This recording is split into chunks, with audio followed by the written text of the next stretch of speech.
65,000 పెన్షన్లు ఇచ్చాం. ఈరోజు 62 లక్షలు దిగజారిపోయినాయి. అంటే పరిస్థితి ఎలాగున్నది పరిపాలన చూడండి, ఈ ప్రభుత్వ పరిపాలన ఒకసారి ఆలోచించండి మీరు.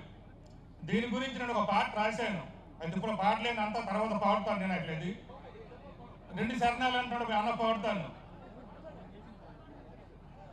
పెన్షన్లు పోగొట్టి హామీలు ఎగ్గొట్టి అడుగుతే భయపెట్టి ఆ పైన కేసెట్టి ఇది బాబు పాలన రా అన్నో, ఇది డాబు పాలన రా అన్న, ఇది బాబు పాలన రా అన్న, ఇది డాబు పాలన రా అన్న. ఇది దీని గురించి కొంత పాట రాశాను, మరొక సందర్భంలో పాడుతాం. ఈ విధంగా ఉంది పరిపాలన. అంటే పెన్షన్లు ఎగ్గొడుతున్నారు. మన నాయకుడు మాజీ ముఖ్యమంత్రి వర్యులు జగన్మోహన్ రెడ్డికి ఇచ్చిన పెన్షన్లు తగ్గించేస్తున్నారు. కొత్తగా ఏ అక్క భర్త చనిపోయినా, ఏ చెల్లి భర్త చనిపోయిన కొత్తగా పెన్షన్లు ఇవ్వడం లేదు. 60 సంవత్సరాలు దాటిన ఎవరికి పెన్షన్లు ఇవ్వడం లేదు. ఇది పరిస్థితులు, ఇలా ఉంది పరిస్థితులు అన్నమాట. పరిపాలన లేదు, ఇంకేం చెప్పండి. అలాగే రైతుల గురించి కూడా మన వాళ్ళు మాట్లాడారు. నిన్ననే పత్రికల్లో వచ్చేవి. రైతుల కోసం ఆ రోజు జగన్మోహన్ రెడ్డి గారు వారికి ఇన్సూరెన్స్ అనేది మన ప్రభుత్వమే కట్టి గిరిజన రైతులకు కూడా 4-5 లక్షలు వచ్చింది. మీకు తెలుసా? గిరిజన రైతులకి ఒక టీడీపీ రైతు గిరిజనుడు రామన్న ధరుణకు ఆయన ఉన్నాడు, ఎలగవలస మన నియోజకవర్గం. ఆయన కుటుంబానికి 4,50,000 వచ్చింది. ఆయన టీడీపీ మాజీ ఎంపీటీసీ ట్రైబులే 4,50,000 వచ్చిందంటే ఆయన పైసా కూడా కట్టకుండా ఆలోచించండి. జగన్మోహన్ రెడ్డి గారి మంచితనం, మానవత్వం, రైతుల మీద ఉన్న ప్రేమ. మరి ఈరోజు నిన్న పేపర్లో వచ్చింది, ఇన్సూరెన్స్ కంపెనీకి కట్టవలసిన డబ్బులు కూడా బకాయిలు కట్టకపోవడం వల్ల ఈ రాష్ట్రానికి ఏమో బ్లాక్ లిస్ట్ లో పెట్టింది ఇన్సూరెన్స్ కంపెనీ. అంటే చిక్కుసేటు కాదు ఇది. ఇదే రైతు ప్రభుత్వం, ఇదే రైతులు కాదుకునే ప్రభుత్వం, ఇదే రైతు బాంధవుడు, ఇదే రైతు మిత్రుడు, ఇటువంటి మన ముఖ్యమంత్రి, ఇదే కూటమి ప్రభుత్వం. ఆలోచించండి. మన ప్రభుత్వానికి ఈ ప్రభుత్వం కూడా తేడా, జగన్మోహన్ రెడ్డి గారికి చంద్రబాబు కూడా తేడా. ప్రతి ఒక్కరు కూడా ఆలోచించాలి. అలాగే విద్యార్థుల గురించి కూడా మనం మాట్లాడారు. నిన్ననే ఈరోజు పేపర్లు కూడా వచ్చింది, మీరు చదివేరే లేరు. ఆంధ్ర యూనివర్సిటీ, చరిత్రాత్మకమైన ఆంధ్ర యూనివర్సిటీ 1922 ఆంధ్ర యూనివర్సిటీ ఏర్పడింది. ఆ రోజు నుంచి ఈ రోజు వరకు కూడా పరిస్థితి చూడండి. ఫీజు రీయింబర్స్మెంట్ ఇవ్వలేదు. సరే ఫీజుల సంఖ్యలకు ఉండాలి. అక్కడ ఉండే విద్యార్థులకి భోజనాలు కూడా పెట్టలు దుస్థితి ప్రభుత్వం. చిక్కుచేటు ఇదే చంద్రబాబు పరిపాలన, ఇదే విద్యార్థులకు సూచన ప్రభుత్వం, ఇదే విద్య గురించి మాట్లాడేవారు. మరి విద్యాశాఖ మంత్రి ఏం చేస్తున్నాడు? దావోస్ని నిద్రపోతున్నాడా? దావోస్ని నిద్రపోతే విద్యాశాఖ మంత్రి గారు ఆంధ్ర యూనివర్సిటీ చదువుతున్న విద్యార్థులకు భోజనం పట్టలేని పరిస్థితిలో ఈ ప్రభుత్వం ఉందంటే ఎంతకంటే సిగ్గులేదు.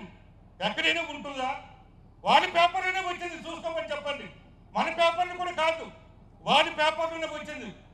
ఈరోజు పేపర్ నిన్నటి పేపర్ గుర్తులేదు కానీ వచ్చింది. ఇక విద్య గురించి మాట్లాడేవారు. మన ప్రభుత్వం ఉండేటప్పుడు విద్యకు, ఆరోగ్యానికి, వ్యవసాయానికి ఎంత ప్రాధాన్యత ఇచ్చామో మనందరికీ తెలుసు. ఇక్కడ వ్యవసాయ శాఖ మంత్రిగా పనిచేసిన కన్నబాబు గారే ఉన్నారు. వాటికే మనకు తేడా. అటువంటి ప్రభుత్వం రావాలి, మళ్ళీ మనం అందరినీ ఆదుకోవాలి అంటే అన్ని కమిటీలతో పాటు గ్రామ స్థాయిలో సుశక్తమైన కమిటీలు కావాలి. మనం మండల స్థాయిలో ట్రైనింగ్ ఇచ్చాం, జిల్లా స్థాయిలో ట్రైనింగ్ ఇచ్చాం. ఇప్పుడు గ్రామ స్థాయిలో ట్రైనింగ్ ఇచ్చి మండల స్థాయి ఎలా ఉన్నదో పంచాయతీ స్థాయిలో కూడా అలాగే ఉండాలని ఆలోచనతో పంచాయతీ స్థాయి కమిటీలు వేస్తున్నాం. అక్కడ ఒక సర్పంచ్ ఎంపీటీసే కాదు, అక్కడ పెద్దలతో పాటు ఈ కమిటీ సభ్యులు కూడా దేనికై మేము ఉన్నాము, ముందుగా మేము నడుస్తాము, ముందుకు మేము పార్టీని నడిపిస్తాము అనే స్థాయిలో కమిటీలు ఉండే వాళ్ళ ఆలోచనతోనే మన అధినేత, మన ప్రీతం నాయకుడు, మన మాజీ ముఖ్యమంత్రి జగన్మోహన్ రెడ్డి గారు చెప్తున్నారంటే దాని గురించి ప్రతి ఒక్కరు ఆలోచించాలి. మనం ఇంత ఆలోచించలేకపోతున్నాం. ఎందుకమ్మా అన్న చెప్పినట్టు మనము టీడీపీ కార్యకర్తలు బాగా చూశారు, మాకు సరిగ్గా చూడటం లేదు ఒక భావనే ఉంది.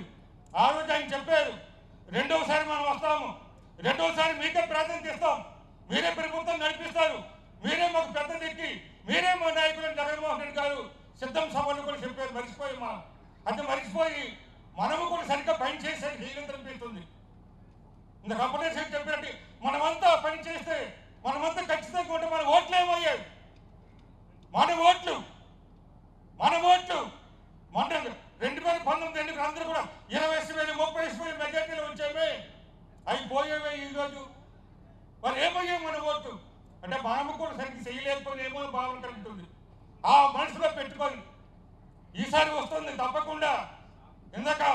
మా పెద్దవాళ్ళు చెప్పారు నెలమర్ల వాడికి ఎలాగ ఆర్థిక స్థాయి ఉందో మనకు కూడా ఆర్థికంగా ఎదగాలని తప్పకుండా పరిస్థితి మనకు వస్తుంది.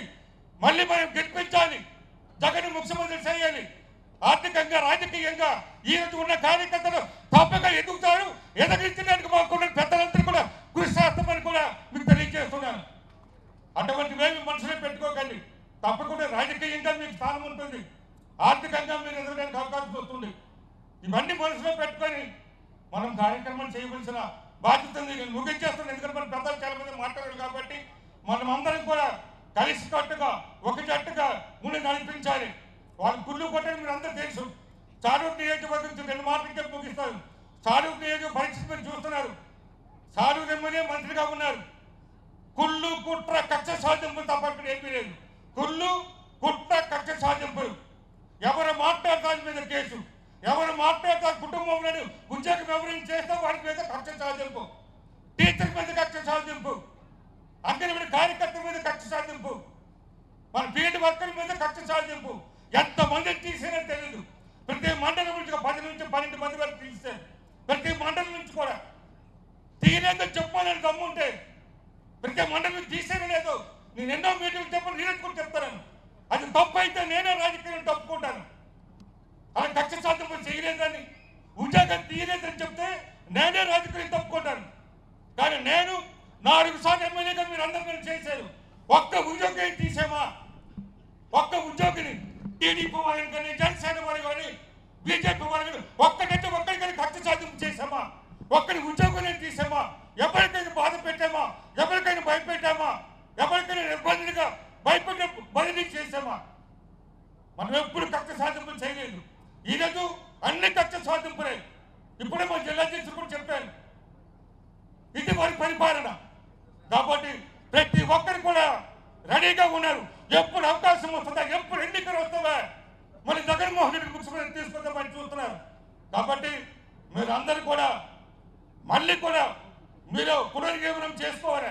ఆ రోజు 2019 వాడి వేడి గట్టిగా తెచ్చుకోవాలి. 2019 వాడిగా ఉన్నారు, అప్పుడు వేడిగా పనిచేశారు. అవి తెచ్చుకొని వచ్చే ఎన్నికలకు మీరు అందరూ సంసిద్ధత కావాలంటే కమిటీని వేయాలని కోరుకుంటూ ఈ అవకాశం ఇచ్చిన ప్రతి ఒక్కరికి కూడా పేరు ధన్యవాదాలు తెలియజేసి సెలవు తీసుకుంటాను.